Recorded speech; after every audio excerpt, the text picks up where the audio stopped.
आज आप देखिए पूरे कंट्री में हिजाब इसको मसला बनाया है। क्यों? क्योंकि वो एक कम्युनिटी का सिंबल है, एक उनकी पहचान है। तो ये सारा शुरू तो जम्मू कश्मीर से हुआ क्योंकि एक मुस्लिम मेजॉरिटी स्टेट है। अब पूरे मुल्क के अंदर वही तजुर्बे चलेंगे। आज हिजाब के नाम पे पूरे मुल्क को पूरी दुनिया में कटहरे में खड़ा कर दिया, बदनामी हो रही है हमारी। और कुछ मेंबर अभी यहाँ बैठे हैं, कुछ तो चले गए हैं। तो जनरल हमने जम्मू कश्मीर की सिचुएशन को डिस्कस किया, जो हालात हैं, जो मामलात हैं उनको डिस्कस किया। और चूँकि आप जानते हैं कि 2019 5 अगस्त के बाद दिन ब दिन जो जम्मू कश्मीर के हालात बिगड़ रहे हैं, बिगाड़े भी जा रहे हैं।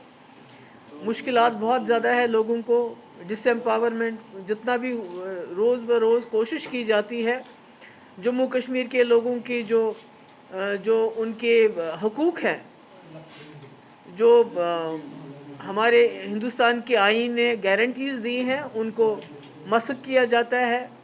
और अभी जो डिलिमिटेशन कमीशन की रिपोर्ट आई, ये भी उसी का एक हिस्सा है। This is nothing new.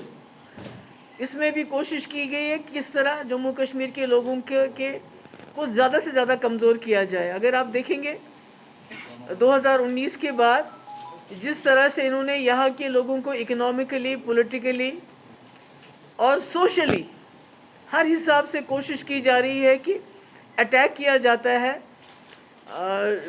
एक पहले ही हमारे जो रियासत के उसके टुकड़े कर दिए गए, उस तरह से उसको डिसएम्पावर किया गया। उसके बाद जो हमारे राइट्स थे, जो हमारे हुकूक थे, जो हमारे पावर्स थे, उनको ख़त्म किया गया। सरकार में नौकरियां देने के बजाय उनको निकाला जाता है। और हाल ही में आपने देखा भी कि एक ऑर्डर भी पास हुआ कि 2019 से पहले जितनी भी पोस्टें रेफ़र की गई थी पब्लिक सर्विस कमीशन को, SSRB को, वो विड्रॉ की गई। उसका मकसद ये है कि पहले 2019 से पहले जितने लोगों ने अप्लाई किया था वो सिर्फ जम्मू कश्मीर के बाशिंदे थे। और अब जब आप उसको दोबारा रेफ़र करेंगे तो नेचुरल सी बात है उसमें बाहर के लोग, पूरे मुल्क के लोग अप्लाई करेंगे और नतीजा ये होगा कि हमारे जम्मू कश्मीर के जो जवान हैं वो सफ़र करेंगे।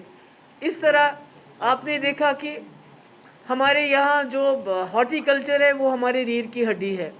उसमें भी ईरानी एप्पल को जो लाया गया उसको इंट्रोड्यूस किया गया, उससे भी नुकसान हो गया।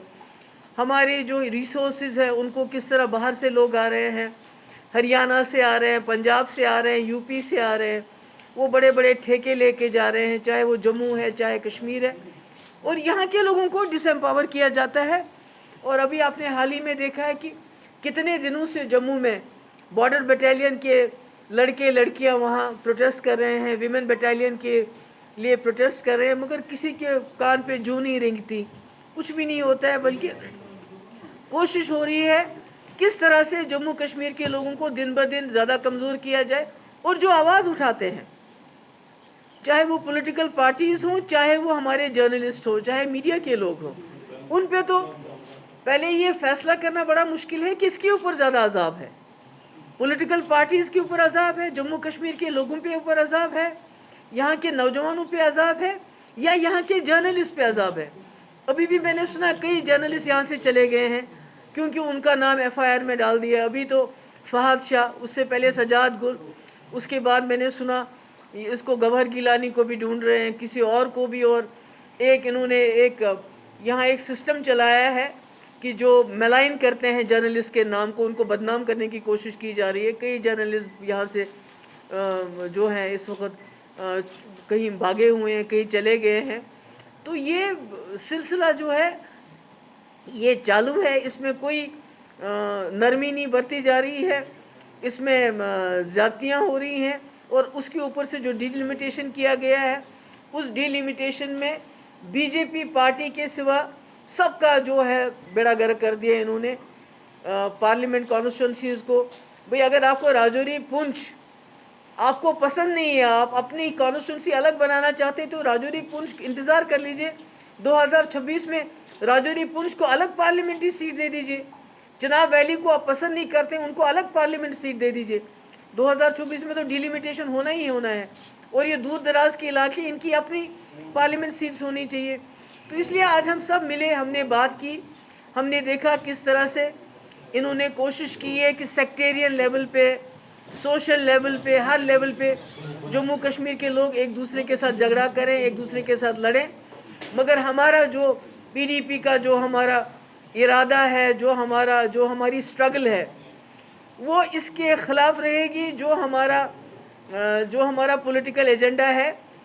तो इसलिए आज हम सब मिले, हमने बात की, हमने देखा किस तरह से इन्होंने कोशिश की है कि सेक्टेरियन लेवल पे, सोशल लेवल पे, हर लेवल पे जम्मू कश्मीर के लोग एक दूसरे के साथ झगड़ा करें, एक दूसरे के साथ लड़ें।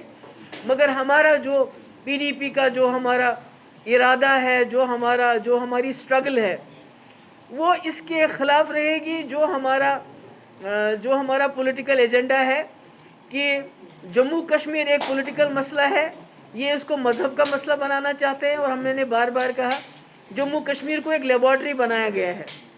आज आप देखिए पूरे कंट्री में हिजाब, इसको मसला बनाया है। क्यों? क्योंकि वो एक कम्युनिटी का सिंबल है, एक उनकी पहचान है। तो ये सारा शुरू तो जम्मू कश्मीर से हुआ, क्योंकि एक मुस्लिम मेजॉरिटी स्टेट है। अब पूरे मुल्क के अंदर वही तजुर्बे चलेंगे। अभी देखिए डिलिमिटेशन यहाँ की है इन्होंने, किसी का इलाका किसी के साथ मिलाया, कोई नंबर्स नहीं है। कहीं जगह कॉन्स्टिट्यूंसी है जहाँ 1 लाख वोट है, कई जगह कॉन्स्टिट्यूंसी है जहाँ 1.25 लाख वोट है। तो कोई इन्होंने तरीका नहीं अपना। अब ये मुल्क के अंदर भी इसको रिपीट करेंगे। तो मेरे कहने का मकसद है कि इसको जो हमारा मुल्क है, ये कॉन्स्टिट्यूशन के ऊपर नहीं चल रहा है, ये बीजेपी के एजेंडे के ऊपर चल रहा है। But we are going to fight it tooth and nail. मैं दोबारा बताना चाहती हूँ कि हमारी जमात ये जो कर रहे हैं, ये जो जम्मू कश्मीर में ये तबाही का इन्होंने सिलसिला शुरू किया है, हम इसको रेजिस्ट करेंगे, हम इसकी मज़ामत करेंगे। We are not going to give them a easy way to move forward. जो हमसे बन पड़ेगा हम रेजिस्ट करेंगे। हम जम्मू कश्मीर को ये जो इसको पॉलिटिकल मसला छोड़ के एक मजहबी मसला बनाना चाहते हैं। आप जहाँ देखिए कि पूरे मुल्क के अंदर जम्मू कश्मीर की बात होती है। हमारा मानना है कि जब तक अभी आप देखिए पूरा मुल्क आइसोलेट हो गया है, पूरे दुनिया में आइसोलेट हो गया है। सारे जो जियो पॉलिटिक्स चेंज हो रही है इस वक्त पूरे रीजन की, पूरे मुल्क, पूरे दुनिया की। तो अगर हमारे मुल्क हिंदुस्तान को तरक्की करनी है, और जो ये नेचुरल एक हेड था साक का, नेचुरल लीडर था साक का, मगर बदकिस्मती से इन्होंने हिंदुस्तान और पाकिस्तान के झगड़े ने उसको भी हॉस्टेज बना दिया।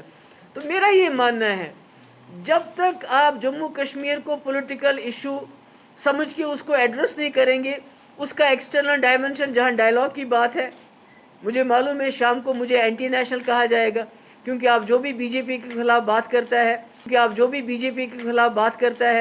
उनके एजेंडे के खिलाफ बात करता है, गोडसे के खिलाफ बात करता है, उसको एंटी इंडिया कहा जाता है। तो मैं फिर भी कहूँगी कि जम्मू कश्मीर का मसला एक पॉलिटिकल मसला है। 370 ख़त्म करने से वो मसला ख़त्म नहीं हुआ, बल्कि और पेचीदा हो गया। और गवर्नमेंट ऑफ इंडिया को आज कल परसों जो है अपने हमसाया पाकिस्तान के साथ बात करना पड़ेगी जम्मू कश्मीर के मसले को हल करने के लिए, यहाँ के खून खराबे को बंद करने के लिए। बिल्कुल सही है कि अभी जम्मू कश्मीर में जितनी मुसीबतें हैं, जितने मुश्किलात हैं, जितना खून बहता है, उतना बीजेपी को फ़ायदा होता है। तो ये ज़्यादा देर चलेगा नहीं। मुझे लगता है मुल्क के लोग भी इकट्ठे हो रहे हैं, वो भी समझ रहे हैं जो हमारा मुल्क पूरी दुनिया में सर उठा के चलता था, सेकुलरिज्म के नाम पे, डेमोक्रेसी के नाम पे, आज हिजाब के नाम पे पूरे मुल्क को पूरी दुनिया में कटहरे में खड़ा कर दिया। बदनामी हो रही है हमारी। We are a soft power, हमारा पावर ही यही था। हमारी फिल्म इंडस्ट्री जहाँ अच्छी अच्छी फिल्में बनती थी, प्यार सिखाने की, मोहब्बत सिखाने की, हमारी ज़बान, हमारा कल्चर, पूरी दुनिया में उसकी बड़ी इज़्ज़त थी, मगर आज सारा ख़त्म हो रहा है। और मैंने पहले भी कहा कि हमारी जो जमात है अभी भी रेजिस्ट करती है, आगे भी रेजिस्ट करेगी। और हम कंडेम करते हैं जो मीडिया के जर्नलिस्ट के साथ हो रहा है, जिस तरह सच का गला घोंटा जा रहा है, जिस तरह सच्ची बात को दबाया जा रहा है, हम इसको कंडेम करते हैं। ये किसी भी मुल्क में ऐसा नहीं होता है। आप कोई बात सच्ची कह दो, अभी तो हमारे पास अब कोई इन्फॉर्मेशन ही नहीं आती है। जब से कश्मीर वाला का पहले एक लड़का अरेस्ट, दूसरा, क्योंकि वही हमारे पास ये कुछ جو کچھ لڑکے ہیں ہمارے جو میڈیا کے ہیں جو سچی بات کہتے ہیں ہمارے تک پہنچاتے ہیں تبھی ہم بات کرتے تھے. ہمارے تک جب آپ لوگوں کو ہی بند کریں گے تو ہم کیا بولیں گے؟ تو ہم اس کو کنڈیم کرتے ہیں. اور میں امید کرتی ہوں جو انٹرنیشنل ایجنسیز ہیں, جو انٹرنیشنل انسٹیٹیوشنز ہیں, جو ہمارے کنٹری کے انسٹیٹیوشنز ہیں, دے ول کم فارورڈ اور ڈیمانڈ کریں گے کہ جتنے بھی ہمارے لوگ انہوں نے بند کیے ہیں جرنلسٹ, ان کو جلد سے جلد چھوڑ دیں. That's all. Thank you so much. دیکھیے, جس جگہ کے لوگ قیدی بنے ہو ان کو ہر طرف سے فورسز پولیس کے گھیراؤ میں, جن کے even the thoughts are being monitored, اس جگہ میں آپ باہر کیا آپ جنت سے بھی لوگوں کو لے کے آئیں گے؟ اس جگہ کی ترقی کیسے ہو سکتی ہے when you are not free to express yourself? جب آپ اپنی دل کی بات نہیں کہہ سکتے, آپ کے اوپر مشکل آ رہی ہے اس کی بات نہیں کر سکتے, آپ کے یہاں انکاؤنٹر ہو رہا ہے جس میں کبھی ہائیبرڈ ملیٹنٹ کے نام پہ مارا جاتا ہے, کبھی وائٹ کالرڈ ملیٹنٹ کے نام پہ مارا جاتا ہے, یہ ہمیں پتہ نہیں یہ کون سا ملیٹنٹ نیا پیدا ہو گیا ہے. تو جب تک اس قسم کا خون خرابہ چلتا رہا, جب تک اس قسم کا لوگوں کو سفوکیٹ کیا جائے گا, آپ کہاں سے بھی انویسٹرز کو لائیں گے تو یہاں کے لوگوں کے حالات تو ایسے نہیں بدلیں گے. جموں کشمیر کا حصہ ہے وہ تو پاکستان کا حصہ نہیں ہے, اس کے بارے میں بات کرنا چاہیے. اور جو ہمارا سیز فائر چل رہا ہے تو اس پہ تو ہندوستان اور پاکستان کی بات ہوئی تبھی سیز فائر چلا. تو یہ اب شرماتے ہیں یہ کہنے سے کہ ہم پاکستان کے ساتھ بات کر رہے ہیں, تو میں اس میں کیا کروں؟ آفٹر آل ان کے بڑے لیڈر واجپئی جی نے پاکستان جا کے بات کی, خود مودی جی پاکستان چلے گئے, لاہور چلے گئے. تو یہ تو کہنے کی باتیں, آخرکار تو وہی کرنا پڑے گا, اس کے بغیر تو کوئی چارہ نہیں. اس بارے میں کوئی معلوم نہیں کیا. اویسی نے کہا کہ ایک دن ایسا بھی آئے گا, چاہے وہ رہے نہ رہے, کہ بھارت کا جو پرائم منسٹر ہوگی وہ بھی حجاب والی ہوگی کسی نہ کسی. I don't want to comment on that. گھروں کے اندر یہ باتیں چلتی رہتی, کبھی کوئی روٹتا ہے کوئی مناتا ہے. اس نے پارٹی تو نہیں چھوڑی. He has been a very great colleague. بہت مشکل حالات میں وہ ہمارے ساتھ کھڑے رہے, جبکہ بہت سارے لوگ بھاگ گئے, وہ ہمارے ساتھ کھڑے رہے. ان کی کوئی پرابلم ہے جو سلجھ جائے گی, اور you will see him انشاءاللہ پھر ہمارے ساتھ. PFP has been very vocal about as far as the August 5, 2019 decision is concerned. When PAGD was framed, do you think that still PAGD is still serving the purpose, or is it only like دیکھیے, اگر کوئی purpose سرو نہیں کر رہی ہوتی تو اس طرح جو پورے ہمارے ملک کے طاقت, بی جے پی کی پوری طاقت لگی ہوئی ہے کہ PAGD کو کیسے توڑا جائے. That means we are serving some purpose. کم سے کم ہم نے لوگوں کو ایک ہوپ دی ہے, ایک امید دی ہے, اور اس وقت امید سب سے بڑی چیز ہے. کبھی there is a time when you cannot do much, اور اس وقت لوگوں کو امید دینا سب سے بڑی چیز ہوتی ہے.